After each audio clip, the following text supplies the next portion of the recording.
The Speaker, I can tell you that both initiatives will deliver more than what that last government attempted to when, for instance, they put out a $1 billion infrastructure scheme.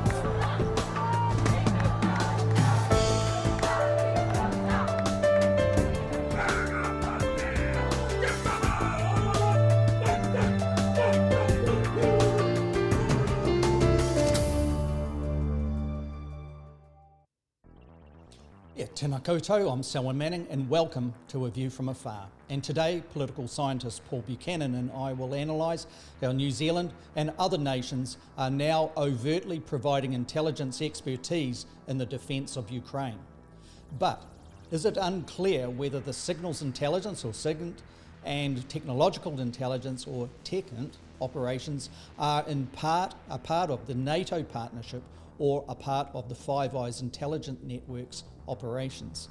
And just as a sidebar here, Five Eyes gathers shared and coordinated intelligence between the US, the UK, Canada, Australia and New Zealand.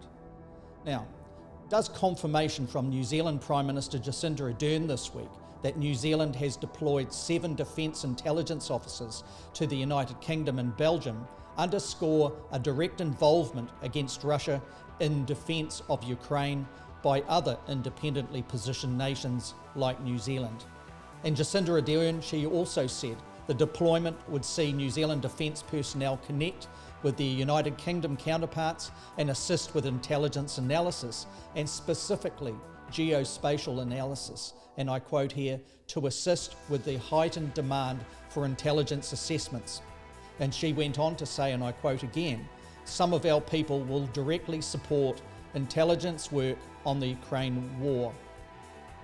Has this Russian invasion of Ukraine caused countries like New Zealand, with relative independent foreign policies, to abandon expressing their view via multilateral bodies like the United Nations, the General Assembly there, and attached to global security efforts led by the West? Now, this is the backdrop to what Paul and I will be discussing today. But before we deep dive into these issues, do remember, if you are joining us live via the social media platforms, feel free to comment as we can include your interaction in this program. So let's not waste any more time on the preliminaries. Let's cross to Paul Buchanan, who is waiting online to discuss this with us. Good afternoon, Paul. Kia ora, Selwyn. How are you? Yeah, tēnā koe, Paul. Very good, thank you. And it's good to once again present the A View from Afar, where you and I in our program can go down a few levels deeper, don't we, from perhaps what the usual discourse is. Paul, I think from what I understand in talking to you before we have gone live, is it is important before we get to the intelligence discussions we're going to do and analyse exactly what all of this means, to determine exactly some of the definitions of war and how it's been applied in this conflict, and then get to the intelligence. So I'll just hand over to you to take our audience on that journey. Yeah, thanks for that, Selwyn. Yeah, I'll just do a quick brief on what we're looking at here, because it is quite fascinating in many respects, but in the intelligence aspect, as I said to you earlier, this is my wheelhouse. I mean, this is the stuff that I live and breathe. So, okay, so let's think of war as a multi-dimensional phenomenon. There's the kinetic aspect, that is the physical aspect, involving, destruction, movement of men and machines, that sort of thing, what we classically think of as war. But then there's the psychological dimension. And that combines elements of willpower, morale, ideology, what you're fighting for, It also involves propaganda. It involves disinformation and misinformation. But the psychological aspect is as important, if not more so, than the physical aspect. And then, congruent with that, is the intelligence dimension. And the intelligence dimension normally was divided into human intelligence or human, which is that's what I'm most familiar with. That's the community that I came out of. There is signals intelligence, which is anything from telemetry to geospatial analysis, photographic analysis, and there's technical intelligence, TECHINT, which among other things might involve, let's say, the tapping of fiber optic cables underwater. You're using technical means to access information, and that's the key. Intelligence gathering and analysis is all about reducing uncertainty. You see, there is no certainty in war. Absolutely not. What's the line is all your plans go out the window upon first contact with the enemy.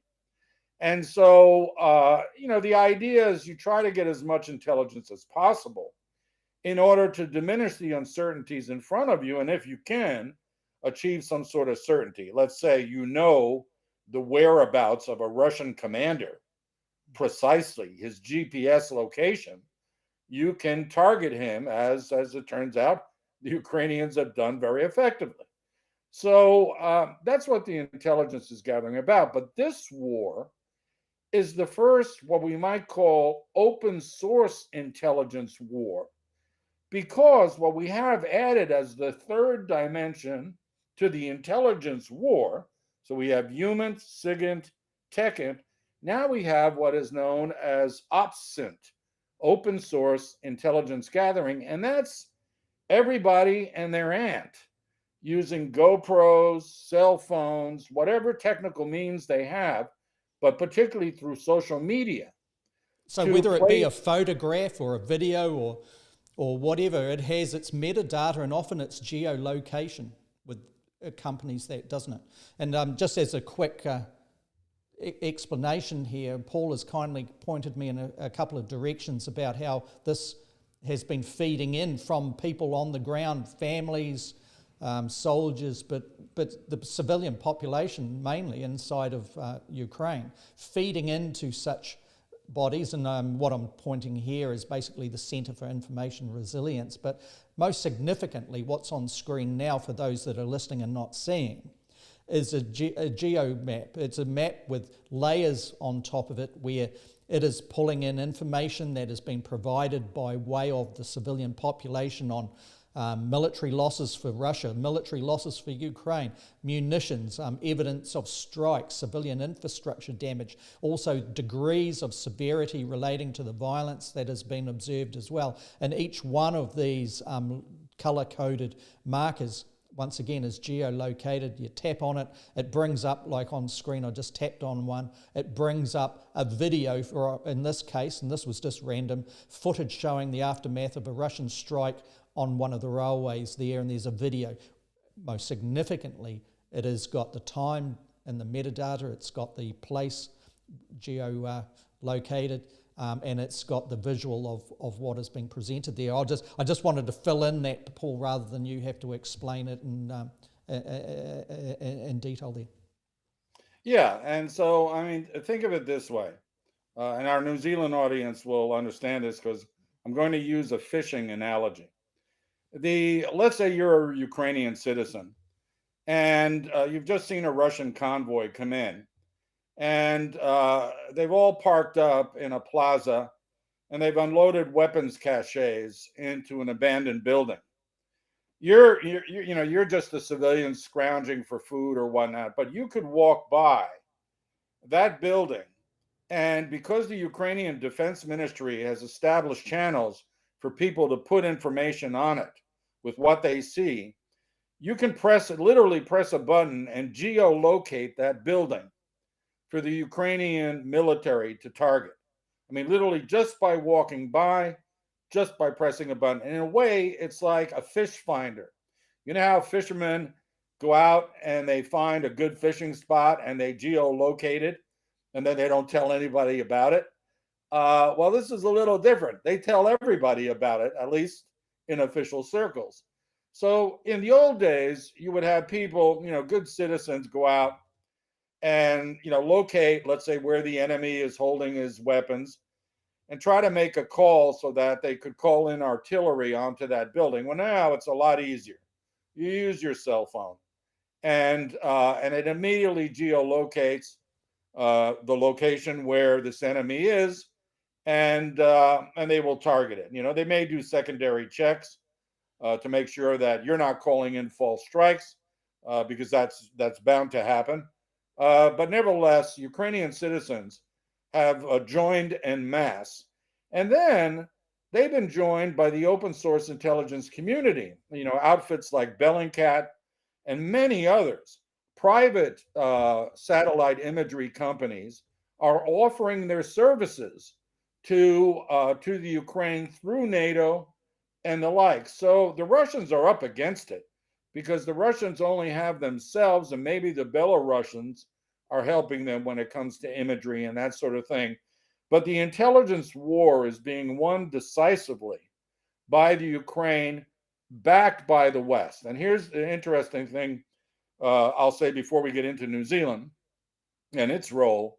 All of this intelligence I'm talking about is both tactical and strategic.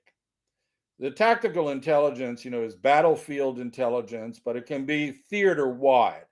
So specific battles, the general conflict zone, and beyond. Strategic intelligence is about the real big picture, the larger movements, that sort of thing.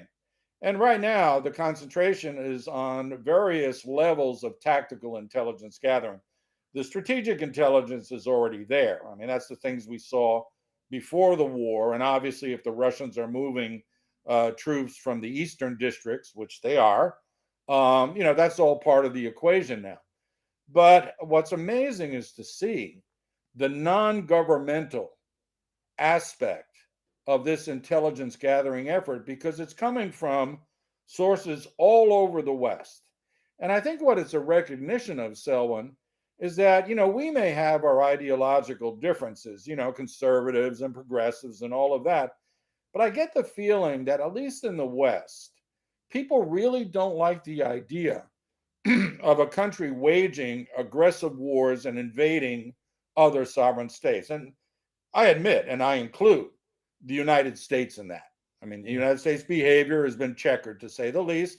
I just get this sense, but particularly in Europe, that people are just like, no, this is not how you go about your business. And so whether we like you or not, or before the war, all of this is an effort to get you to stop, to sue for peace, do whatever, but stop. So of course, it's lapping at Europe's doorstep here.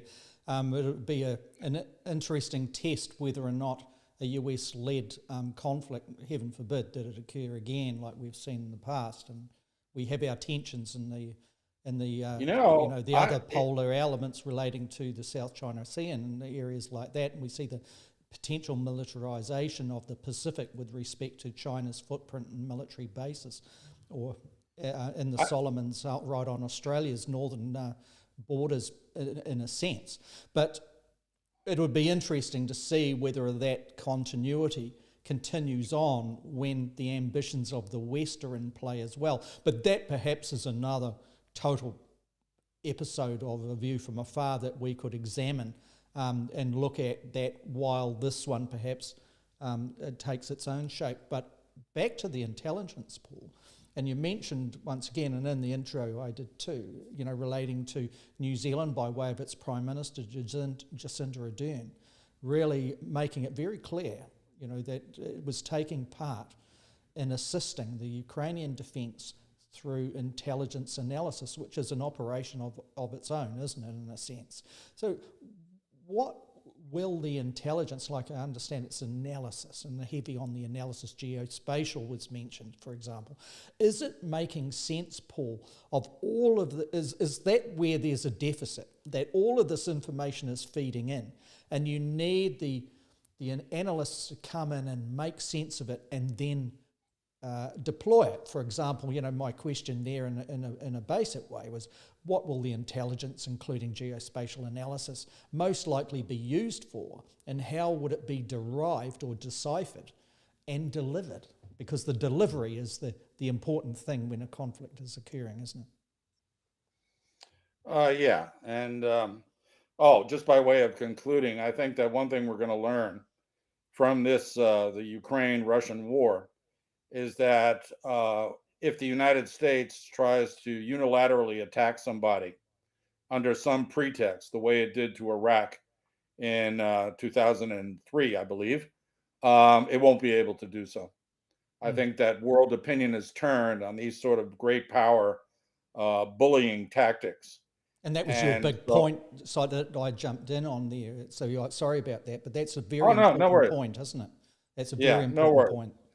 But let's get to New Zealand and intelligence, because this gets quite fascinating. And you and I we've discussed this, but I don't think this has been discussed a lot in the mainstream media. So let's get to it. Let's think of it this way, Selwyn. NATO is very concerned about the Russian aggression in the Ukraine, in part because the Russian aggression was fueled by their desire to keep Ukraine from joining NATO, from keeping NATO off their borders. Well, but NATO can't get involved directly. It can support Ukraine logistically and diplomatically and economically. But if you start putting NATO soldiers into the fight directly and they start killing Russians, you open a can of worms that you might not be able to close again. New Zealand, along with Australia, are NATO partners. They're not NATO members, but they are partners. In addition, New Zealand and Australia are members of the Five Eyes Signals and Technical Intelligence Sharing Network, which includes collection, gathering, and analysis. Who are the three other members? NATO members. Yeah. Now, I don't think it's a stretch to believe that Five Eyes got involved on behalf of NATO, supplying the Ukrainians with intelligence from the get-go of the war. Of course they would. I mean, can you think of any plausible reason why NATO would not use its shared intelligence gathering capability, specifically that comes from Five Eyes, when its leading members are Five Eyes members, on behalf of the Ukrainians? The Ukrainians... Yeah, and on this, with the announcements coming out after Cabinet on Monday, New Zealand time, by the Prime Minister in New Zealand, Jacinda Ardern, she emphasised that it was New Zealand Defence Force. And we know that the Five Eyes, the GCSB, if you like, as we call it, and in the UK it has its counterpart called the GCHQ, yeah? So, and the United States has its version, the Canadians and the Australians have theirs. That it was New Zealand Defence Force that she was putting into frame here, that the deployments were that. But it seems like the expertise in geospatial analysis, of which the Prime Minister was underscoring, that expertise lies within the GCSB. That is, now the GCSB, of course, has close relationships with New Zealand Defence, particularly the Signals defence personnel would often be seconded going to the GCSB, or that was a career path of which they pursued into that specialisation. Is it a possibility, Paul, or even on the scale of possibility to probability, that the actual lead agency is New Zealand Defence Force, but members of the GCSB, of where the expertise lies, have been seconded or by whatever relationship and been deployed over in this case? And it's perhaps for those listening overseas, this might be splitting hairs, but in the New Zealand and independent nations context, this is actually quite big. Indeed it is. And okay, so there's a precedent for this. So let's break it down even further.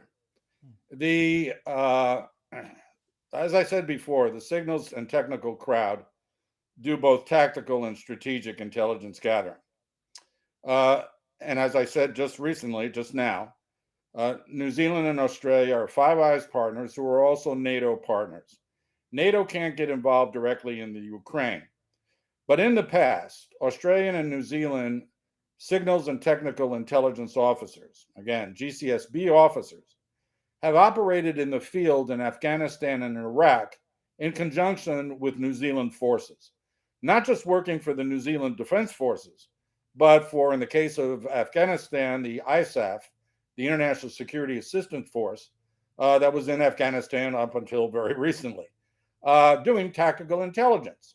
The same was the case in Iraq, and there's some reason to believe that there still are signals and technical intelligence officials from Australia and New Zealand in Iraq or in Syria. So they go into the field as well as do big strategic things.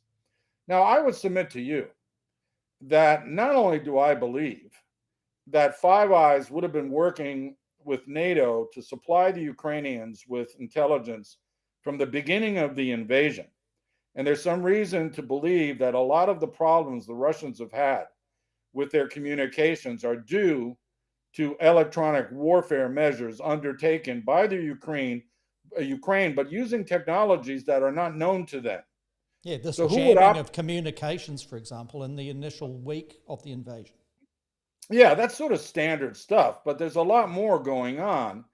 And the belief is that the Ukrainians don't have this type of equipment. So they're getting it, and the actual operating of these advanced technologies are only known to be in the hands of the Five Eyes. You know, and also, Jacinda Ardern announced on Monday, New Zealand time as well, that equipment that New Zealand would be providing directly to Ukraine, some communications equipment, and she even named the company, which I know that you'd like to, at some stage in the program, detail the Russian vulnerabilities in such areas of commercial use of things. But Tate Electronics, just to get back to the point, Tate Electronics, well known here in New Zealand as an electronic brand, and obviously there's some very deep specialisations in this field. So this is actually reinforcing what you're saying here. I mean, the equipment, one would imagine, has got a specific expertise to actually operate the stuff. It's not like picking up a CB radio and going for it out in the outback. It's something quite significant. Yeah, I mean, again, I'll reveal a little of my cards here, but if you're going to do the tactical signals and technical intelligence operations, because remember, these operations can be defensive but also offensive. So if you're jamming the computer guidance systems of Russian missile launchers or artillery batteries, you're playing offense. I mean, you could say you're playing defense, but here's the key, Selwyn. In order to do that, you got to have boots on the ground. Tactical intelligence requires people near to the theater of the war, not 10,000 kilometers away. And so NATO members themselves can't go into the Ukraine. The goddess forbid they get killed. And then the Russians say, oh, NATO's in the Ukraine. We were right all along. But non-NATO partners who don't have a direct dog in that fight, working not for NATO so much as for Five Eyes, could be doing some tactical intelligence out of the Western Ukraine. I'm sure that if they are, the Russians know this, but they can't do anything about it because also, they're not. As I understand, you've got more direct understanding of this than I have, Paul, so I'll just put it to you. It seems that the New Zealand government, beyond the statements of which were delivered this week, it is very reluctant to get into defining exactly what this mission, this deployment, this intelligence analysis contribution really is and under what umbrella it's thinking. I know in part the statement coming out of the government mentioned NATO, but it also mentioned Belgium, and it underscored the reality that New Zealand intelligence analysts were connecting to their counterpart in the United Kingdom. So that brings into scope what role the United Kingdom's intelligence or SIGINT spooks have been doing specifically with respect to Ukraine. I know that it's folly sometimes to follow dots, but I just put into scope here that Ukraine President Zelensky actually mentioned in an extended interview over 25 minutes with the Financial Times journalists this week that Boris Johnson was a very good friend of Ukraine. And of course, we haven't really seen much of Boris Johnson apart from the odd bumbling thing about rubbing his chin and announcing we're going to think about what we can do. And that seems to be an interesting comment that has come out to the forefront from inside at Ukraine. Yeah, I mean, Zelensky was probably referring more to the British provision of those anti-tank weapons, the light anti-armor weapon known as laws, which are extremely effective. They and the Javelin are decimating Russian armor. The laws has a shorter range, simpler guidance systems. Javelin's more sophisticated, longer range. But between the two of them, and the British have just unloaded their inventory for free on Ukraine. That's probably what Zelensky was referring to, because he doesn't want to get into the amount of intelligence sharing that NATO is doing. And when our prime minister here mentions the UK and Belgium, well, NATO is headquartered in Brussels. So obviously someone's going to NATO headquarters, as part of the intelligence cell. And the nearest Five Eyes to NATO headquarters, that is GCS HQ, with all of the arrays, all of the equipment, that happens to be in London. Yeah, so I think with respect to Brussels too, the Prime Minister was steering it from the point of view of the personnel going across there to attach to New Zealand's attaché.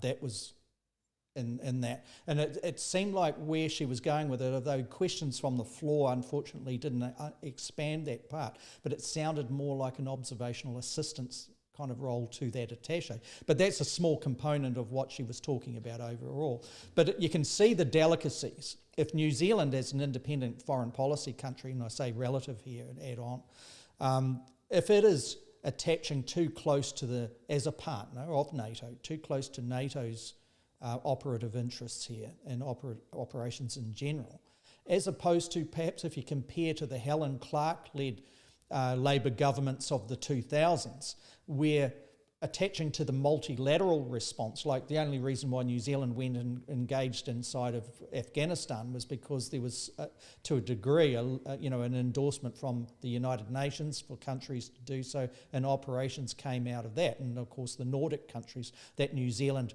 connected to, the Scandinavian countries that New Zealand connected to very strongly at that time, also engaged in Afghanistan, as we all know. But this is quite different. The opportunities that we discussed last week, for example, for New Zealand, perhaps even to lead the way relating to what the global community can do with respect to the Russian invasion. That seems to be something that New Zealand hasn't picked up that opportunity, and it has gone into more the operative intelligence side, whether it be through Five Eyes or via the New Zealand Defence Force envelope, if you like, inside that. And that seems to be quite significantly different to what Helen Clark's Labour-led government positioned on compared to the Jacinda Ardern Labour government, and where it has. Am I clear in that? Is that correct, Paul? Or is there other dimensions of subtlety that should be looked at and nuance that should be examined? Yeah, I would answer yes and no to your statement, and simply by this way. Again, this is a multi-dimensional thing. Let's break it down, from macro to micro. On the macro level, I mean, again, we're a NATO partner. The UN General Assembly voted unanimously, 141-7 or something, to condemn the Russian invasion. The EU has condemned the Russian invasion. There was no way that New Zealand was going to stay out of this. The question was, they have to do it discreetly and indirectly, not directly. We're not going to send troops to the Ukraine. There's relatively little the Russians can do to us. We've already imposed sanctions on some of their oligarchs and business interests. So it was inevitable that New Zealand was going to come in on the side of Ukraine. And we've made diplomatic statements to that effect. Now, what form would we be best, how could we best serve the interests of the Ukrainians? And that's where I say to you, we don't need to send infantry troops. We send our highly skilled signals and technical intelligence personnel, perhaps GCSB personnel seconded to the NZDF. Remember, this happened in Iraq and Afghanistan. They were civilians and they worked alongside military signals intelligence people, but most military signals intelligence is tactical, not strategic. But they were working in the field with these military personnel in Afghanistan and Iraq. So there's a track record of them working with NATO partners, doing precisely what we're talking about. So I have a feeling that the announcement that we've sent 7 quote unquote NZDF personnel, which again may or may not be true, is more about military diplomatic cover for what we've already been doing. We've been in the game from the get-go. This is my supposition. I could be out of my mind, but I think we've been in the game from the early going. We may have even prepared for this before the Russians invaded, right? Because we're the signals. Yeah, and it's quite a very strong position of logic that you've put in behind that. Well, here, in basic terms, if you're looking at 1 on the possibility scale, 10 on the absolute probability, where would it come in on your thinking then? Well, I can't be certain because I'm not inside the GCSB, but my degree of certainty is as high as I can get sitting on the outside looking in. Again, why would we not be involved? The Russians are not on our board. Again, the Russians can do relatively little to us. We have the world community behind us, and all we're doing is providing some of our signals and technical experts to NATO so that they can help supply intelligence flows to the Ukrainians in real time to put a hurt on the bloody Russians. I mean, I really can't see a major downside to that. But it gets even better. If you're the head of the GCSB and you've got, young officers coming up, through the chain, and they don't have field experience, they missed out on Afghanistan and Iraq. This is precisely the venture where you would blood them. You would send them into an operational environment where it's no longer about paper and imaginary threats. It's real-time warfare intelligence supply. That's gold. That experience cannot be gained in Wellington. No, they got to do. I mean, I'm just thinking from both the micro level, that is the viewpoint of the GCSB, and from the macro level, diplomatically, the viewpoint from NATO, our diplomats, and the Five Eyes. This is more than a marriage of convenience. This is why you have these alliances. This is exactly what they're designed to do. So, as former Prime Minister of New Zealand, John Key, once said, it's the cost of being in the club. Well, look at it is. I think that the cost that he imposed on New Zealand for the ill-begotten venture in Iraq was too high. We lost soldiers that otherwise we shouldn't have lost. But this is going to reap future dividends. I mean, if it turns out that we have problems with China in our neck of the woods, and you're absolutely right, we should dedicate an episode to the recent announcement that the Solomons have signed a strategic military agreement with the People's Republic of China. That has just shifted the strategic balance in Melanesia, if not the entire Southwest Pacific. We'll get to that another day, but wouldn't it be great? Prime Minister Sogavari of the Solomon Islands is saying, what's all this talk about? There's nothing to it. So we should dig into that one. It'll be an interesting episode. We might even get David Roby back here because he and I may not agree on this, and I'd like to hear his point of view because he's a very learned man on, all things Melanesian. And so maybe we bring him back for a little back and forth, but we'll leave that aside. But just think of it from the intelligence standpoint. Wouldn't it be great that if trouble comes to our neck of the woods, we can rely on our NATO partners. We can rely on Five Eyes to supply us with information that we otherwise could not get. So I think that, when you look at it holistically, there is a downside. The Russians might get angry. But I think that the Prime Minister's announcement was an admission of what is already going on. She did this because it was going to come out in public anyway. She's out preempting what will eventually be media reports of Kiwis and Aussies. See, we're not talking about the Aussies today, but the And Aussies just have to been more. push our own barrow on this, 3 weeks prior, you made the suggestion that this was the case. Right. The Australians have been more forthright because their connection to the United States and NATO is stronger than ours. I mean, we have to admit that. So they're like, we're in. We'll do whatever we can to help our Ukrainian friends, to include sending weapons. I mean, the Australians have sent weapons to resupply the Ukrainians.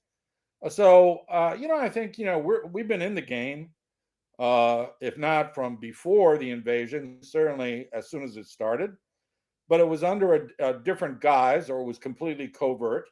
It is now moving to a semi-overt posture that where the cover is military, military personnel assigned to Brussels, assigned to the UK, but normally you wouldn't assign NZDF people to GCHQ. Their counterparts are GCSB officers. Yeah. So, I think the GCSB is the lead agency. And you mentioned geospatial. That's what they do as a matter of course. I was joking to you earlier. We've had a controversy here about this New Zealand firm Rocket Lab launching US military and intelligence nano satellites. That's exactly what those satellites do. That's exactly what they do. Geospatial analysis. In fact, the most controversial one, the Gunsmoke J launch of about a year ago, is designed to use geospatial analysis to bring real-time targeting information to battlefield commanders. Okay, on that point, let's take a transition, take about 15, 20 seconds.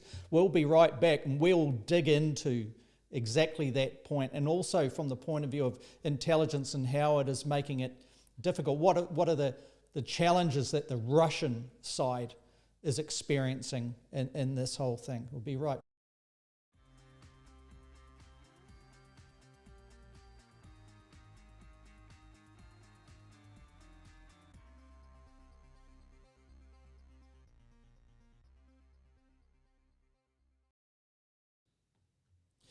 Welcome back.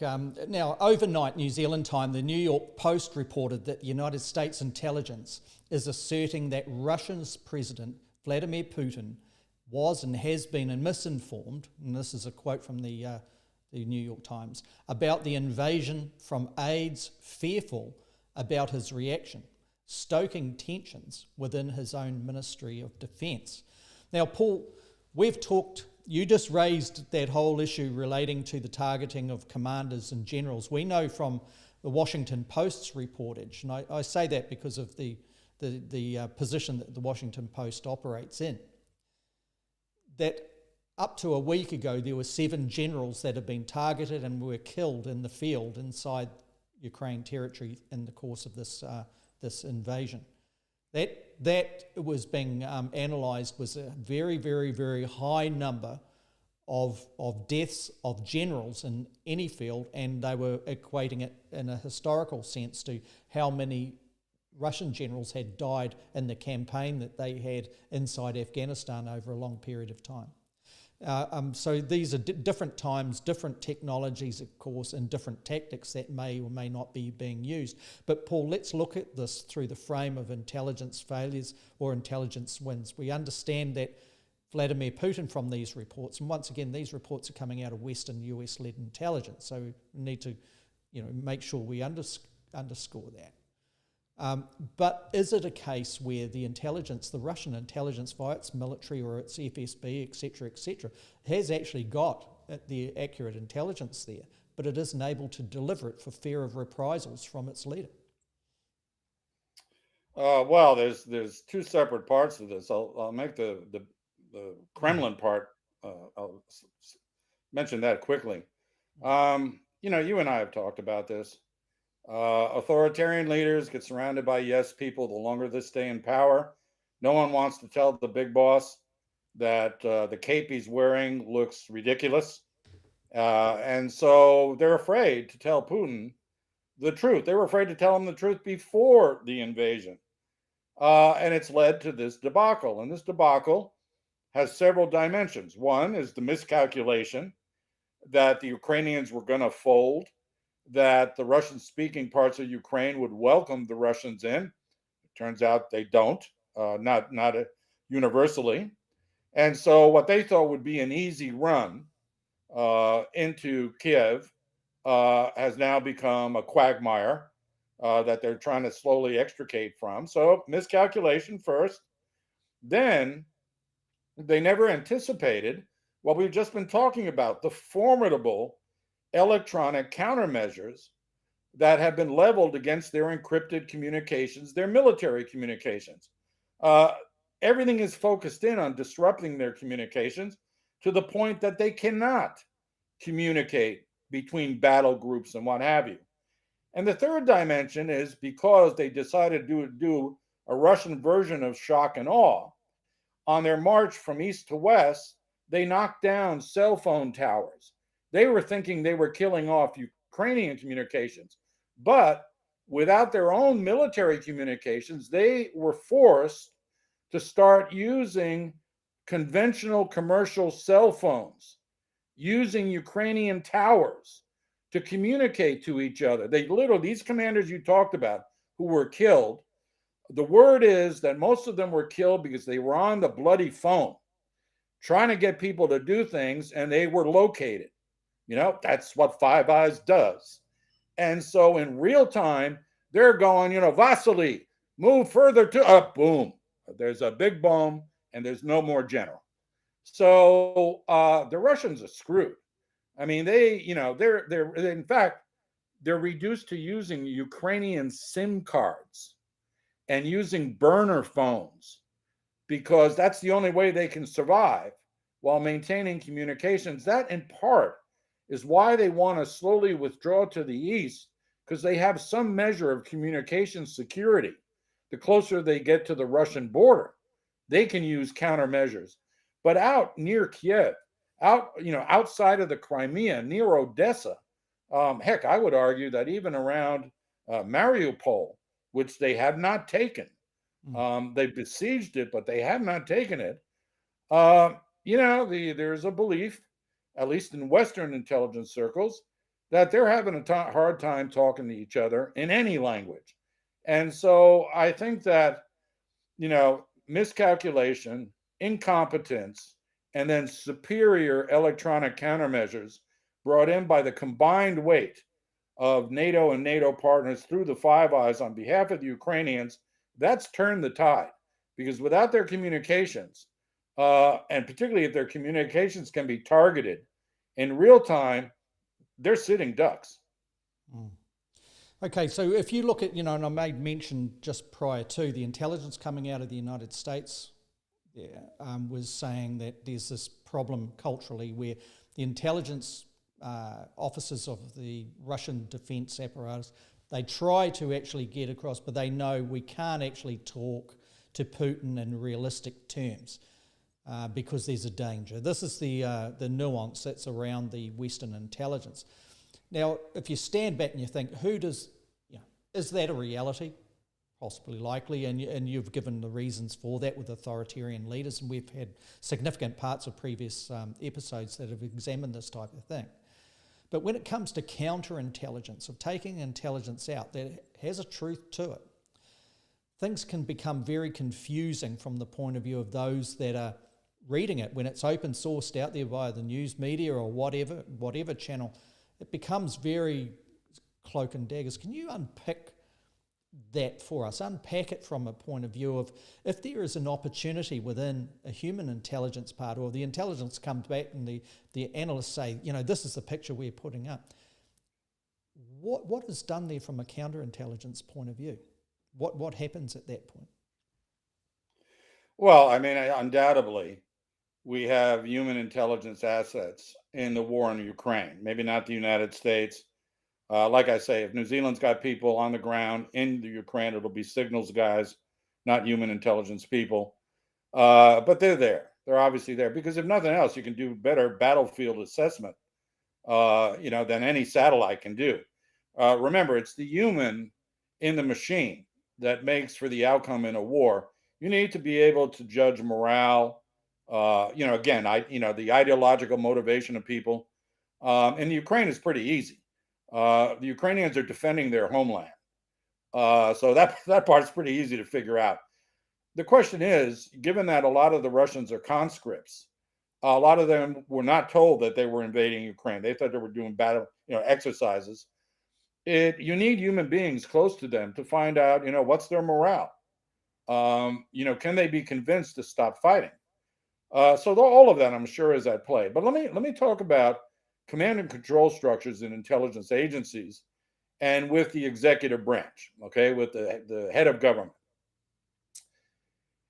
And here I'll contrast Vladimir Putin with, of all people, Barack Obama and Jacinda Ardern. Why? Because on the one hand, Putin thinks he knows everything. He's the smartest guy in the room.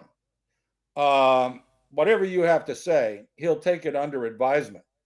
But he's an intelligence officer, so he knows better than you.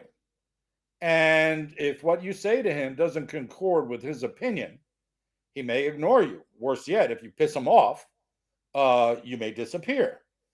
Now, both Barack Obama and Jacinda Ardern have that institutional straitjacket known as democratic checks and balances. More importantly, both of these leaders knew their limitations when it came to intelligence and security. Obama knew he was a community organizer. He wasn't an intel guy. So he made sure that he was surrounded by the best intelligence professionals that he could pick in the United States, nonpartisan. He actually had a Republican CIA director. He went for the best and the brightest. And he told them something that I was told back in the day: you give the boss the good news, the bad news, and everything in between, and then he makes the call. And indeed, that's what Obama did. And sometimes his calls were wrong. He made the wrong call in Libya. He made the wrong call in Syria about drawing a line in the sand. That's on him. But he disregarded the advice of some of his, principal advisors. That's fine. That's democracy at work. Jacinda Ardern is in a similar position. She knows what she doesn't know. So she has appointed Andrew Little, a very competent politician, to be her de facto Minister of Intelligence and Security. Defense is a whole other issue that I'm not going to get into today, but she's allowing the NZDF, so not the ministry, but the NZDF, to guide her in what is doable and what is not. Again, she knows her limitations. She's from a different background. That's the big difference, is that in most liberal democratic countries, the intelligence services are apolitical. They are neutral. They are agnostic. It is not their job to get involved in partisan petty politics. When Trump tried to politicize intelligence, they basically stopped feeding him information. I mean, we've talked about this, how his daily briefs then became twice weekly briefs, and it talked about the weather in Riyadh rather than, what was really going on. That's how they treated Trump. Was about it, wasn't it? Yeah. They realized that this guy was dangerous because of certain unhealthy associations for anybody, but certainly for a U.S. president. And secondly, he's an ignoramus. So what was the point? And he couldn't keep his mouth shut. I mean, he had a very valuable Israeli asset killed in Mosul because of his loose lips. He told Sergei Lavrov, the Russian foreign minister, that the Israelis had a guy in Daesh's bomb-making factory in Mosul. And within days, that guy was dead. The U.S. intelligence community decided to cut him off. But normally, they come into the president, as I hope our intelligence officials do to our prime minister, and say, you're not going to like what we have to say, but this is what's going on. And I bet you that that is now occurring with regards to the Chinese in the Solomons. They may have come in and said, look, this is a lot worse than some agreement about policing, but we got to tell you. So Putin is saddled by his own authoritarianism. He now can't get an honest answer from anybody because now that it's clear this has been a strategic blunder, no one is going to take responsibility for not telling him. They're going to shift the blame as far down the command ladder as they can go. And some hapless intelligence officer, sitting in Donetsk is going to wind up getting the blame for this. But it led them to what we call strategic blindness. You don't see what you don't want to see. And that's the virtue that democratic intelligence services have, in that you're not rewarded for your partnership or for your loyalty to the big boss on top. You're rewarded for your professional competence. And sure, there's exceptions to the rule in places like the CIA over the years, but in the main, they try to keep it objective and truthful when assessing things like the prospects for war or the enemy's capabilities in places like the Ukraine. So I would say, returning to our original comments, that although the physical dimension of this war is what we focus on, the intelligence dimension, including the open source intelligence dimension, is, to my mind, and admittedly I'm biased on this, it has been the decisive factor. It has been what has turned the tables on the Russians, because they can't do what they set out to do, even though they had overwhelming force with which to do so. So if New Zealand's part of this, I mean, my lefty friends may not like this, but I say good on us. This is a war. This is an effort worth supporting, because you cannot reward aggression. And again, I wasn't a fan of the Iraq invasion, so I'm saying, if in the future the U.S. desists from unilateral wars of opportunity based upon the Russian experience, that'll be a good thing for the entire world. So, we're part of an effort that's multinational.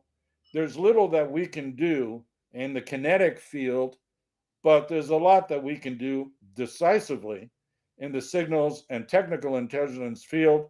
And the fact that we've now openly admitted that we're doing so, I say, is a plus for us. Okay, and Paul, in closing, if we just go back to our map here that we brought up, and this is the one that's been fed by observations and information being sent up from citizens in large numbers inside Ukraine, and what is happening, what they're seeing, and all of the information that we've detailed that comes from that, including metadata. Now, on this map, that is showing, all around the areas that have been well populated, what we've discussed in previous episodes, where the conflict zones are really burning.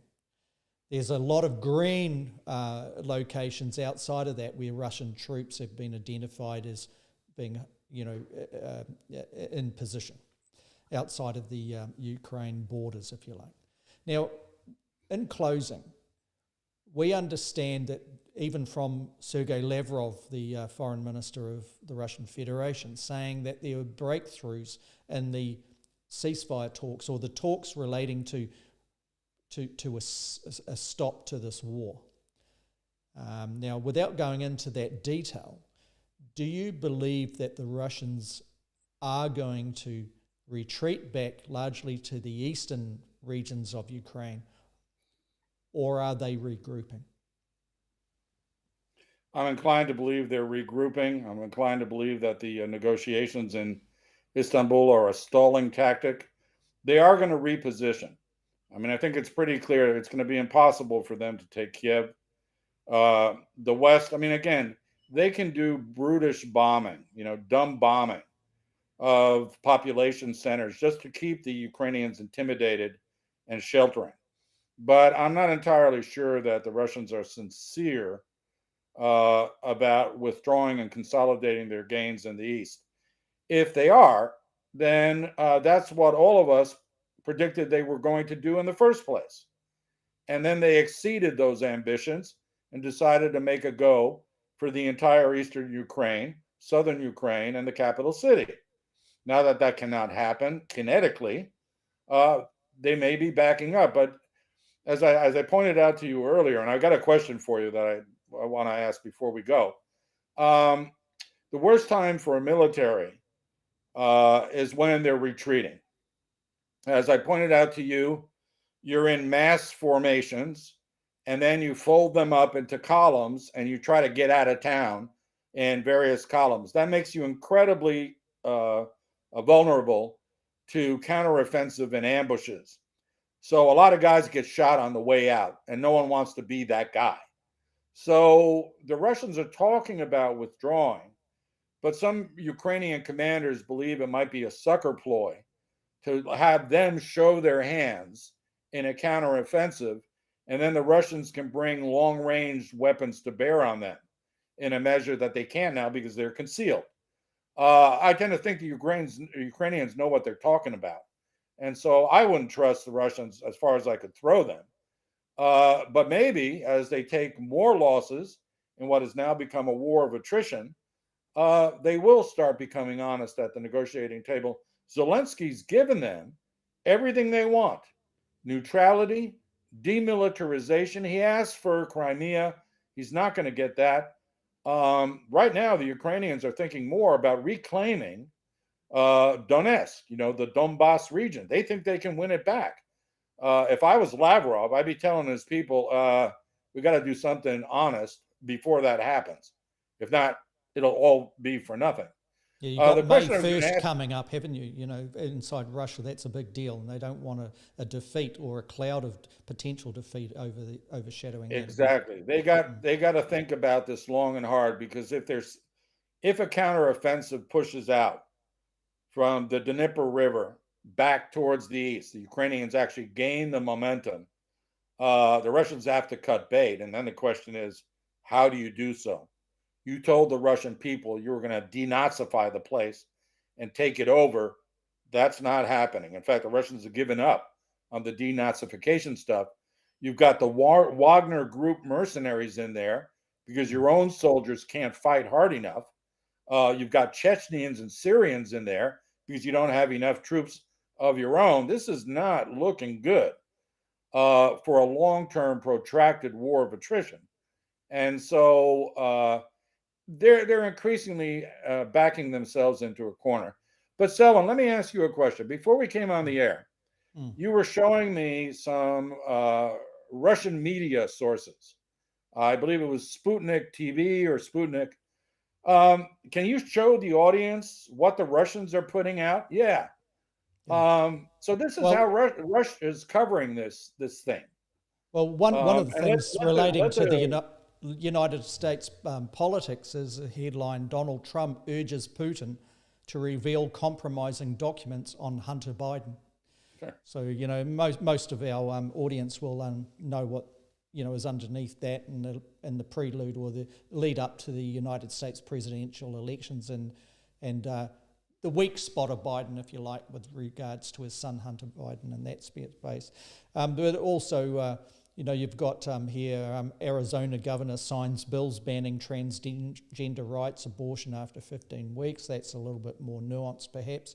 But if we look at some of the lead areas here, live updates: US expects Russian POW to be treated in accordance with international law. So that's fairly much a straight bat if you're reporting for interests of a particular country, but still need more. NATO's number 2 general says alliance needs to beef up Eastern Europe deployment. So you can see, where that is being caged. Another headline: United States Philippines kick off largest ever war games year after Duterte backed off alliance cancellations.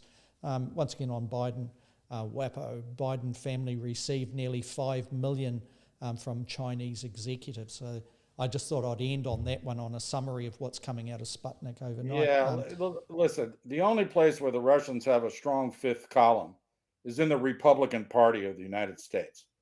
That sort of coverage, one prisoner of war needs to be respected according to the Geneva Convention. There's a lot more than one prisoner of war, Russian prisoner of war in the Ukraine, and they are being treated with dignity. I might tell you.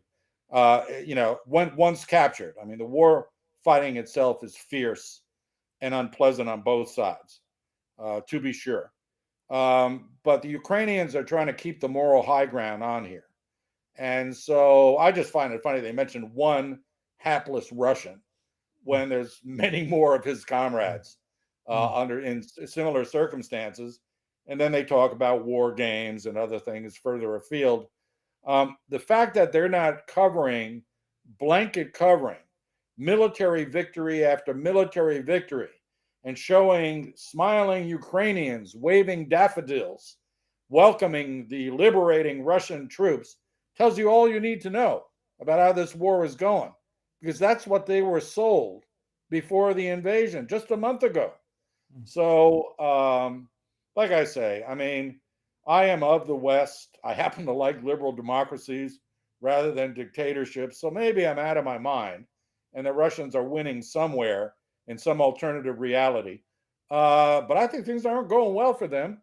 And I'll just end by saying thanks in part to the open source intelligence gathering and now the superior technical and signal skills of the Five Eyes and their NATO partners. Okay, Paul, on that point, we'll leave that for the audience to debate. And thank you for those that have watched this live and also for those that are going to listen to this on demand via the various podcast channels and syndicators. And we will come again with a view from afar. We'll be back at around midday New Zealand time on a Thursday next week, and also on the United States side, for example, it'll be Wednesday evening. And those times may be swinging about a little bit as daylight saving kind of kicks in on this side of the world as well. Until that time, take care out there, be safe. Thank you, Tēnā koe and goodbye.